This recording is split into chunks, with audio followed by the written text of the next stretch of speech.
আসসালামু আলাইকুম। আশা করছি আপনারা প্রত্যেকে ভালো আছেন, সুস্থ আছেন। আমিও আলহামদুলিল্লাহ ভালো আছি। যারা বাছুরকে মা থেকে আলাদাভাবে পালন করতে চায়, তো তাদের জন্য সবথেকে উপযুক্ত হলো প্রত্যেকটা বাছুরের জন্য আলাদা করে চেম্বার করা। তো আমি ঢাকার মধ্যে, এটা গাজীপুর শ্রীপুর উপজেলা। তো এই উপজেলায় প্রায় একটা খামারে আসছি, আধুনিক একটা খামার।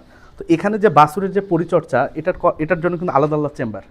কারণ এখানে প্রত্যেকটা বাছুরের জন্য এক্সট্রা একটা কেয়ারের সম্ভব, যেটা হয়তো আলাদাভাবে থাকলে হয়তো বা সম্ভব না।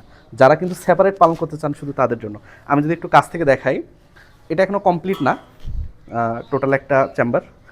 এখানে যদি আমি উপর থেকে একটু দেখাই, এখানে একটা প্লাস্টিকের একটা মাছা হবে, বাছুরকে যাতে করে ঠান্ডা না লাগে, বা প্রস্রাব করলে যাতে পড়ে যায়, বা পায়খানা করলে যাতে করে পড়ে যায়।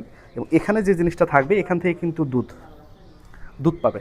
এবং এখানে আরেকটা বক্স থাকবে, যে বক্সের মধ্যে দানাদার, সে বক্সের মধ্যে খড়, সে বক্সের মধ্যে ঘাস, এই জিনিসটা কিন্তু পাবে হলো এখান থেকে। তো খুব ভালো একটা জোগাড়।